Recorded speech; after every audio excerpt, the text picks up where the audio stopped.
Good evening.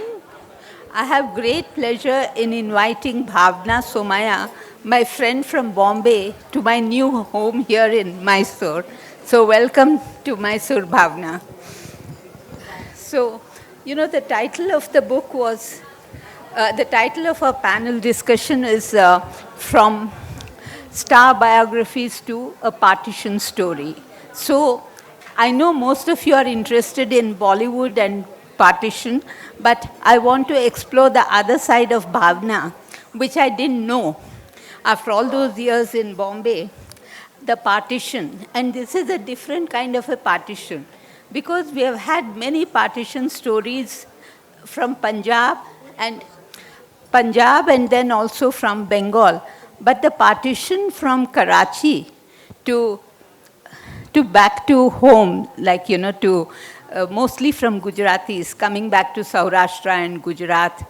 So this is a story, her family story, that she's retraced 5 generations ago. Her great-grandfather went from Saurashtra to make a life as a businessman and a trader, and her grandfather was a builder there in Karachi. So it's the double migration. One migration from late, I think, 1890s, and then back post-partition, that reverse migration back to Saurashtra, and the kind of recreation that she has done of Karachi and their life there. And it's a small, it's a Lohana community. And there's a chapter in the book about what the Lohanas are, what their background is. Would you like to say something about that, Bhavna? First and foremost, I would like to tell Mysore Lit Fest, thank you very much for inviting me. I think it's one of the best festivals I have been to, and even though it's just a few hours, it's the manner, the hospitality, the way people talk to you, the driver comes and meets you, the travel desk, the arrangements made, so much thoughtfulness. There was something to eat in the car. So I'm very deeply touched, because I think we are increasing living in a world which is becoming extremely self-centered, and nobody has a thought for anybody. So I appreciate greatly, and thank you, Shubha, you're wonderful.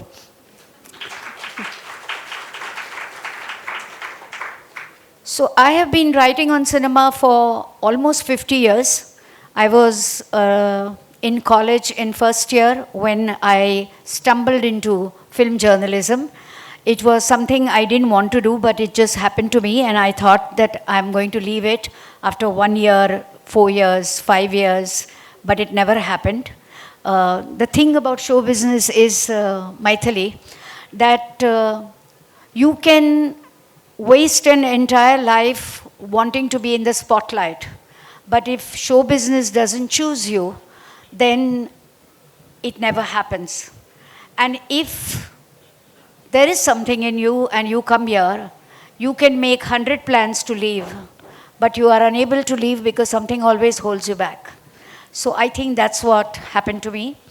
I have done 20 books, and most of them are on cinema, either essays, biographies, Amitabh Bachchan, Hema Malini. Few books are translations, but this is the first memoir of my family. Lohana Gujarati is like there are caste, and so it's a sub-community. And we are supposed to be descendants of Lord Ram, his son Love. So from Love, it was then Lohar and Loharn, it's Lahore, and it's many things, but it starts the tree from there. And apparently my great-grandfather and my grandfather used to call the sages and the experts and teach the family where our ancestors were and how the family tree began. My father didn't do that for us, but I think my father built in me a pride for the language, your mother tongue, and also for the community. And he said that you should always be there for them. what was your question? I was just giving them a background and not taking it for granted that they know about me. Yeah, because it's basically the first part of the first part of the book is describing the family's life. Her father, I think, was one of 3 children, and the grandfather, I believe, was the only child. So he wanted a big brood, and your father had the biggest brood. You have 8 children, okay, and Bhavna wasn't born anywhere when the family was in Karachi. She was born in Bombay later. And so the first part of the book is so descriptive of the street where her parents lived, the layout of the house, and her paternal grandfather was, I think, a builder, and her father was a builder. But her mother's family seemed much more, prosperous, and a lot of girls there. And I remember she writes as if she was present there. So she's got all the details from her Moti Ben, your oldest sister. I think she wrote down all how the house was, and describing the family gatherings and your grandfather's mansion. And there's a particular word that she uses for maternal grandfather, Mamada, and paternal grandmother is Mama Ba, right? And I didn't know how to pronounce it. Yeah. So the thing is, I've been wanting to write this book for a long time, and I think in my head, I was writing it forever. But I just didn't have a roadmap to write it, because I didn't know where to start. For example, if I'm writing a book on Amitabh Bachchan, then I know that it starts in 1969 with Saath Hindustani, and it ends with Kalinga. And then I just trace his journey and I put whatever I want to. But with my parents' story, I was absolutely clear that this was a very special family. My parents had an incredible journey, a long line of children, grandchildren. I think today the bloodline total is something like 70 plus. And the difference between me and my eldest brother is 25 years. So my parents were both born in Karachi, and they got engaged in Karachi, they got married in Karachi, and they had 6 children in Karachi who were British India children. And they saw the World War I, World War II, and finally, when the 1947 happened, they knew that they had to leave Karachi and come to Bombay or India. And I will now, if you allow me, read a passage where my parents are packing after they come to know that they have to migrate to India. So it's a small passage. I've chosen very small passages to engage you guys and not get bored. So just permit me to wear my specs and choose the line. Yeah. No, there's another, by the time she finds the passage, I'll tell you that there was a there was a threat of violence that I got when I was reading the book, but it was not like, violence that was there in Punjab. They would come into the house, take away the furniture, whatever they wanted, looting basically, but not physical violence. I think that was somehow, that was the difference I found in the other partition stories that I read and here. There seemed to be a little more harmony around, and there wasn't that much of animosity against the minority as such at that point. But things seemed to be boiling, and it seemed to be more economical than religious. I mean, that's the feeling I got. And I don't know whether history supports this this kind of difference between the violence in Sindh and the violence in Punjab and in Bengal. So I left Maithili's question unanswered, where she said that, how did you pronounce these words? So the mother in our family was called Ba, and the father was Bapuji. And I think when my older siblings were younger and didn't know how to address the grandparents, they were taught that it is Mamba, which is Mama ki ba, and Mama Ada, which is Mama ka Pita. So then it continued for generations that it was Mamba and Mama Ada, which were our grandparents. So I'm reading a passage where my parents are now getting ready to migrate. And this incident was told to me by my oldest sister, who I lost just 2-3 years ago. She was 93 when she died. And she told me this and some other ancestor details before she slipped into dementia. Moti Ben, now over 90 years old, remembers that Kutch was historically a part of Sindh and held a direct trade link with Karachi. The distance between Bhuj and Karachi is only 324 kilometers, and the time difference is only 30 minutes, with the latter half an hour behind Bhuj. The most popular mode of travel those days between the two regions was a steamer service between Mandvi and Karachi, launched sometime in 1872. The voyage took 2 days. 2 steamers, namely Saraswati and Sabarmati, operated between Karachi and Bombay via the port towns of Mandvi till 1965.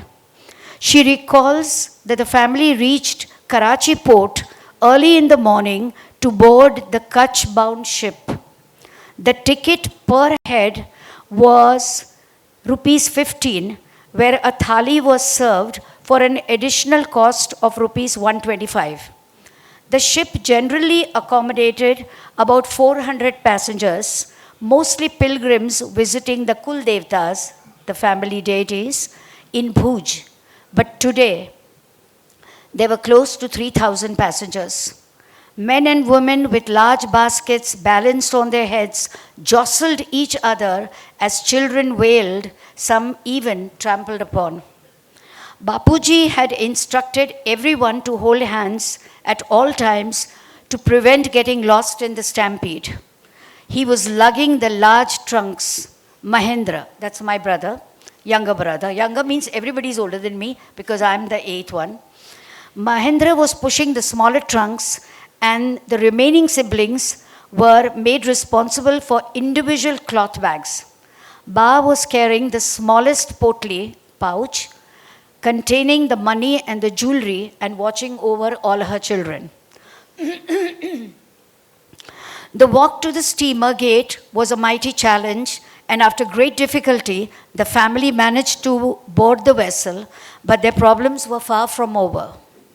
To Sarala's dismay, that is one of my sisters, the Sabarmati steamer was a small cargo ship with a few cabins and a common gallery that was overcrowded.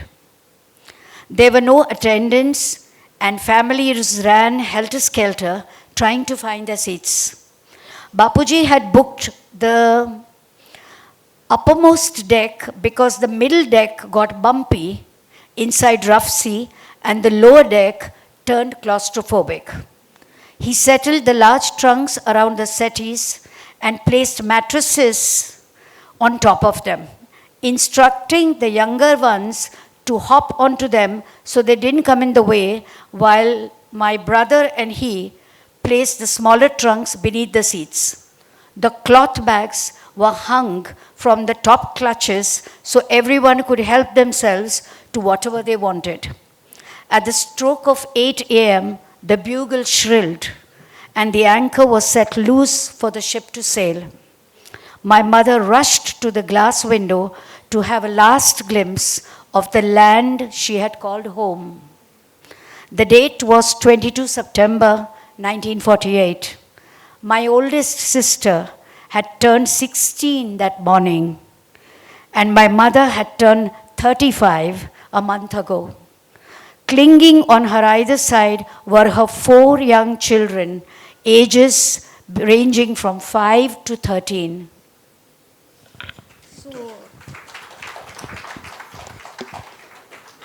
You know, after this, there is a father came and settled them in Bhuj, and he went back. He used to work for Burma Shell, it says.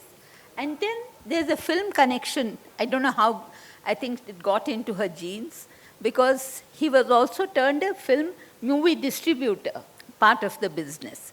And in Burma Shell, it was far from the city. He did his second shift. He used to go there on a cycle and then take the accounts. The films was being screened for the British soldiers at that point. So 6 to 9, he saw collected the tickets, the account and all that, and came back. So very hard-working man to look after this brood. And so he worked in the Burma Shell, which was a full-day office. He came home at 5:30. My mother would keep his tea ready. He would come and check the 6 children's homework and whatever. He had the tea. My mother would roll the morning leftover chapatis in a paper, and he would he would walk a mile, not with a cycle. And at one particular junction, with his 4 friends, the government jeep kind of a thing came to fetch them because there was no transport to the end of the Karachi highway somewhere, where there was a British soldiers' cantonment, and the soldiers watched a film every night between 9 to 12 or 8 to 9 or 7 to 9 10 or something. So my father was in charge of the tickets at the ticket counter, and his other 2 friends were in charge of the maintenance of the auditorium. So in the interval, he ordered a hot cup of tea and ordered some pakoras, and he rolled the pakoras in these chapatis which my mother had packed for him. So by the time they came back and he again walked back home, it was post midnight. This man who has started his day in the morning and the family has gone to sleep, there was a hot milk again kept on the stove for him. He had the hot milk, a cold shower, he went to sleep, and next morning he went back to Burma Shell. You know, and they never complained of monotony. They never complained of boredom. There was nothing like we need spice in our life like we say today. I mean, there was so much of contentment, containment, so much fulfillment with the family, and looking forward to blossoming the children and giving them all that they had. It's amazing. I mean, I was not there, but from what I hear from my siblings. Yeah, and then again, it is another very, very horrifying scene. When he comes back after 5 months or so, settling his affairs, he leaves the family and goes back to Karachi to wind up things.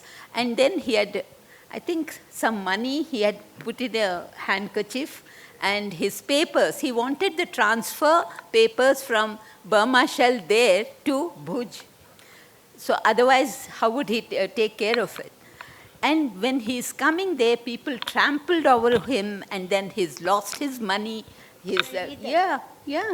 So I think Burma Shell was going through its own crisis at that time, and all the Hindus were wanting to come to India. And everybody was asking for their work orders, which today we call appointment letter, and they were not giving it to anybody. And they had one line for everybody that you all go, we'll transfer your work orders. And my father came to Kutch, he settled the family, and in the riot-stricken place, he went back to Karachi because he didn't have his work orders. And everybody said, don't go, you may not come back alive. But he said, no, I have to go and get the work orders. And he was again and again pestering his Angrez Firang bosses to give him the work orders. And he said, no, Mr. Somaaya, we are not going to give it to you now. And he said, I will not go. I have 8 mouths to feed, and I will not rely on your... because by then it was so bad, they had cut the postal lines, all telephone links were shut down. There was just no communication. So finally he got the work orders because something about him was so earnest that touched the bosses, and they immediately sanctioned him the work orders and also gave him 3 months' salary.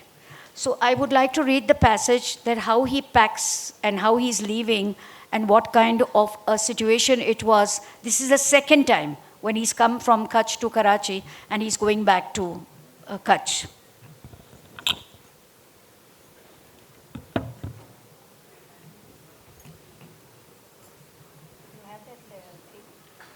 I don't think I.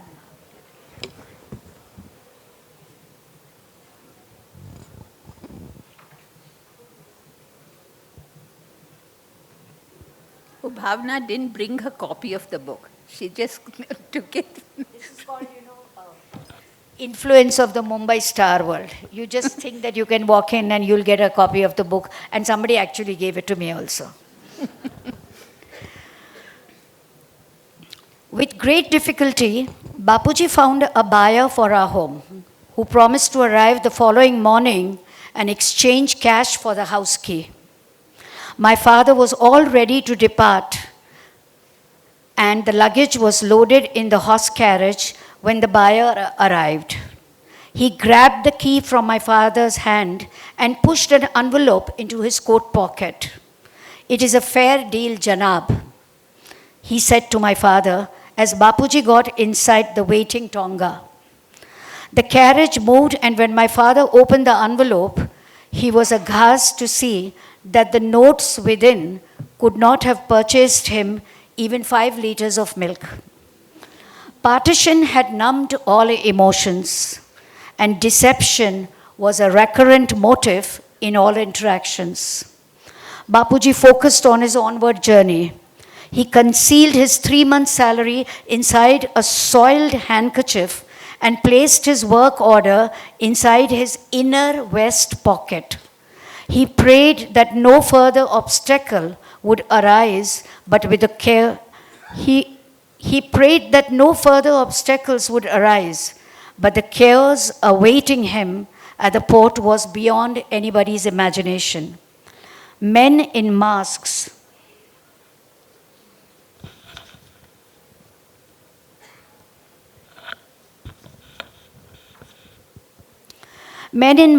carrying weapons searched passengers and snatched whatever they could lay their hands on: chains, bangles, purses. Bapuji was grabbed by his collar, and his wristwatch and fountain pen tucked inside his shirt button were pulled out. They ripped his wallet, and when they found nothing, stripped him, threw open the soiled kerchief, and flung his work orders. My father scrambled on all fours in the stampede to locate his documents. There was no regard for women, be they in Wales, pregnant or nursing. Men were bleeding, children were shrieking. It looked like a day when even the gods had turned their backs on the country. When the bugle shrilled for the steamer to take off, Bapuji was far away from the gate, and though the crowd behind him pushed really hard, it was impossible to board the deck. When the anchor was let loose and the ship sailed, there was a collective cry of despair from those left behind. Some held on to the vessel and were dragged a distance, while others stood on the shore weeping. A young man in desperation jumped into a fisherman's boat passing by and pleaded with him to ferry him to Indian shores. Before the fisherman could respond, a few more jumped into the same boat. Bapuji thought for a moment. The boat ride was not going to be easy, but staying back was a bigger risk. He had lost all his money and all his belongings, and now all he had was his life. So he jumped onto the boat as well and resigned himself to fate. This is a time when my mother has had no contact with him for more than 5 months, and they don't know if Bapuji is alive. And she's all the time in the company of children, yearning for her spouse and her partner.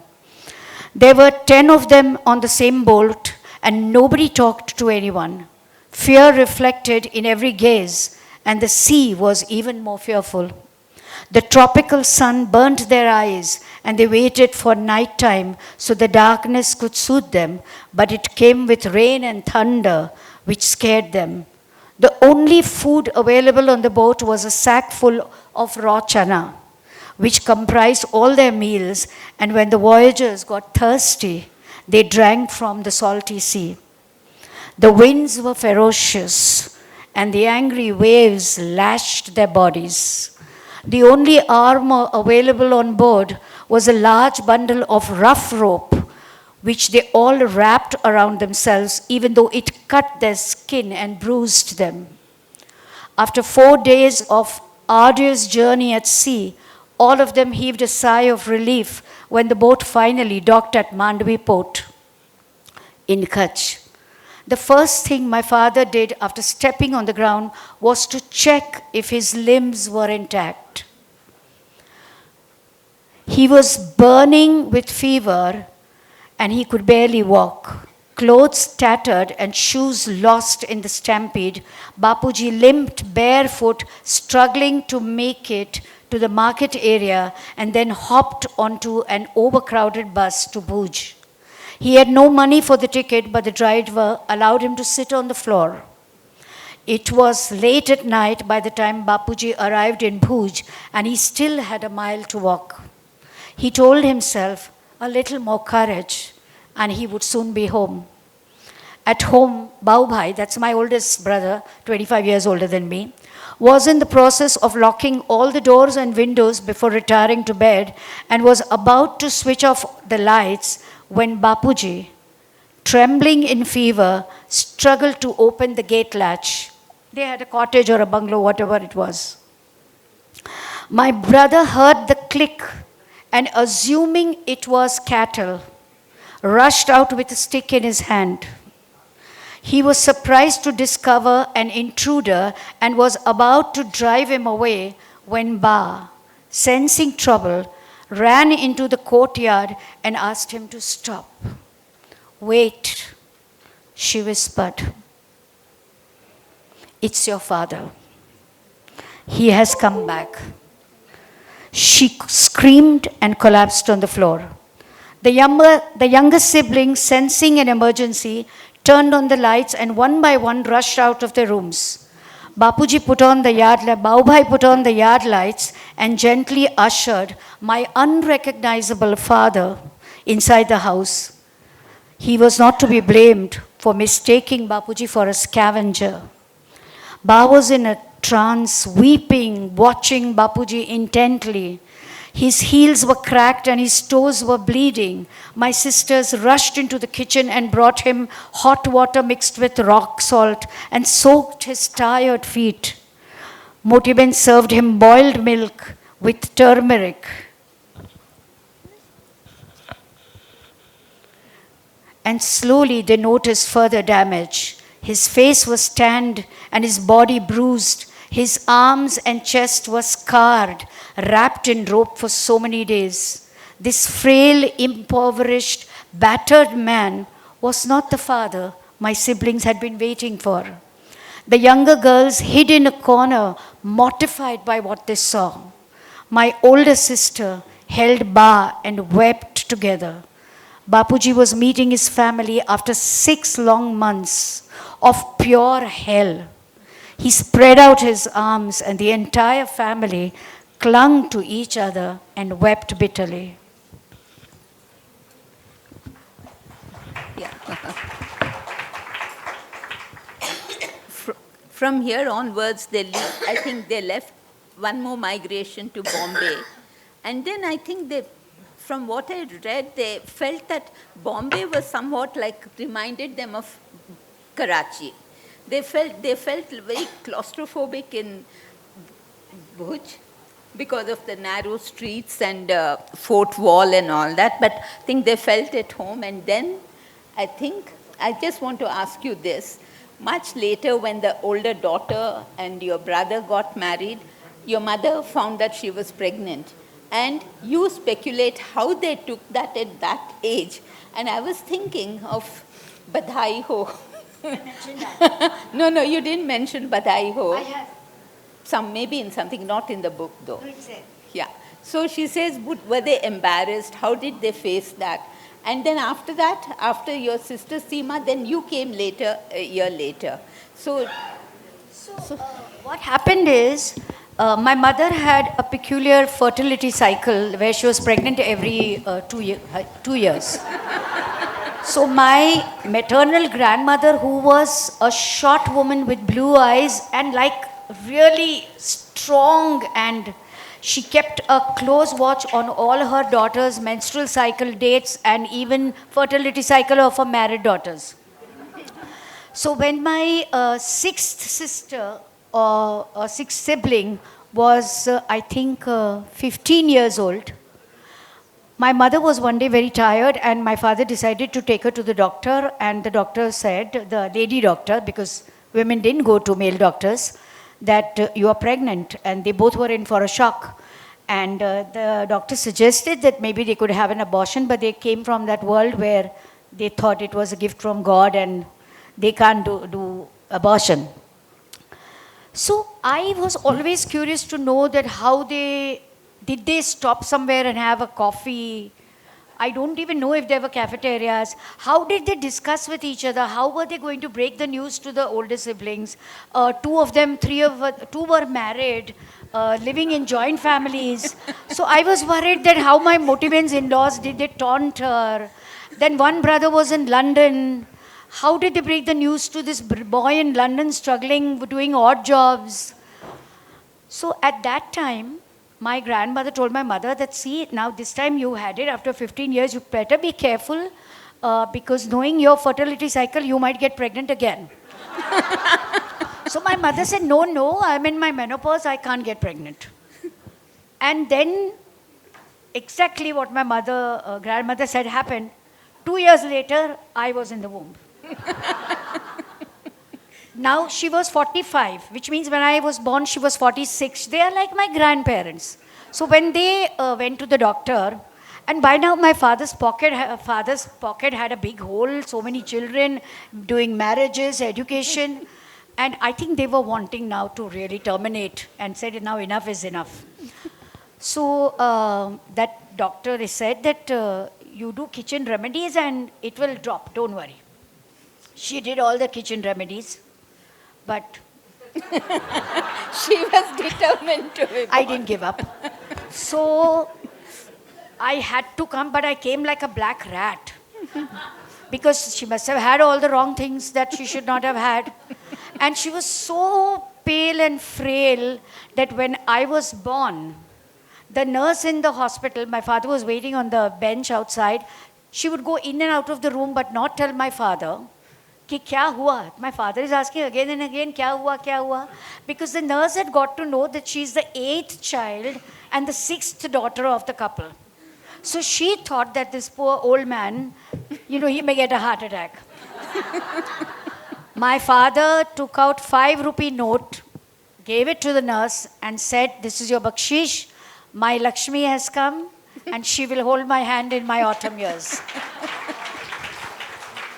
Yeah. I think we have very little time. I got the signal that 10. Till here the book is very, there are emotional ups and downs, but when her father dies and she's the only one, she and her immediate older sister, she says, calling it learning to live in a vacuum. From a bus. Seema is also married by then, yes. And finally, she's the only one left behind, and her father just dies in his sort of sleep. And then she writes somewhere that after, those houses, they moved many houses. They came to the refugee camp in Kalyan and moved to another house. And so when she was born, she was in King's Circle. They were in a larger house. And only the mother and daughter left behind. And that grief. And she says she couldn't communicate that. They felt each other's grief, but they could not talk about it, And I found that whole chapter very moving. And she says she can't read that because she cried when she read it out one place. No, not that. I cry every time when I read this chapter, which I just read about my father coming back. Because, and I was not born at that time. Because a writer doesn't just write one chapter. You write it and you edit it and you sculpt it. So every time I was writing this chapter of my father coming back, I was weeping. And I remembered Isha Deol because when I did Hema Malini's biography, and I asked Isha how she liked it, and she said, I felt very bad. I was not there for Mama when she was. So, I felt that I was not there for my parents when they were going through so much grief.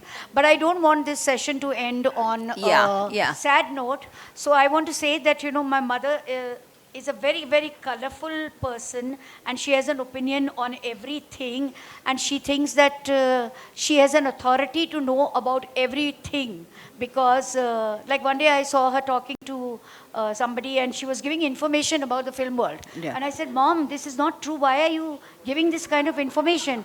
And she said, no, I'm a film journalist mother, so they expect it from me, and I'm going to give it.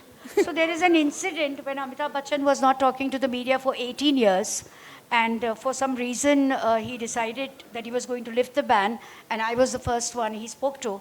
So those days mobile phones were not there, and he had called my home. So when I got home from work, my mother said, Amitabh Bachchan no phone ato. So I thought that now she's getting old, she's just mixing up. Because one day she announced in the room that Karim Lala ka phone tha. Now, why will Karim Lala call me up? I said, Mama, it must be something else. Don't worry, it's okay. I'll handle it. So, again the next day, he must have called and said, Aapne bataya nahi? So, she said, मेरी बेटी बहुत busy रहती है. और दूसरा क्या है, she's telling him, and she's hard of hearing and she's 80 plus. She said, क्या है ना, आजकल बहुत खोटा फोन आता है. तो अगर तुम सचमुच अमिताभ बच्चन हो, तो तुम्हारा नंबर दे दो, मैं लिख लेती हूँ. मेरी बेटी के पास सब फिल्म स्टार का नंबर है. So, and after that, this very polite man is holding on, and she's getting a pen. There is a house help, but she will not allow her to use the phone, and she's hard of hearing, and she will insist on doing all this herself. So she has opinion on everything. She watched Diamonds Are Forever on the screen. On the television, and she told me, can I have Amitabh Bachchan's phone number? So I said, why? She said, no, I want to give him some tips on what kind of roles he should choose. I said, he's fine, he's doing better than you are thinking. Then she said, who is this Shah Rukh Khan? Now, why is he so popular? You just point out to me when he comes on the television. So I said, come on, wear your specs. He's dancing on the Chaya Geet. So she's saying, but he looks, got a hair all over his face, he's dancing like a monkey. Why is he so popular?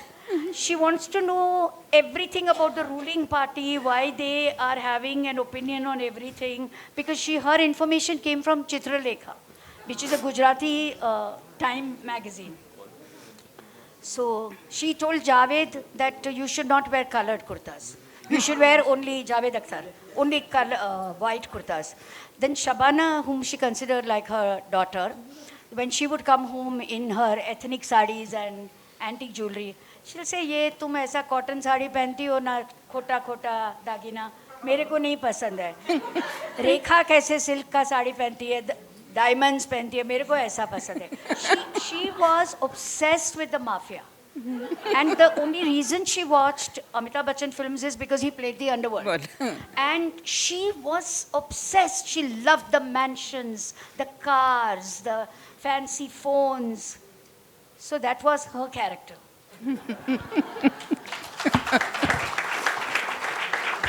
So, I think we are run out of time. So, if you want, sorry. No need for question answer.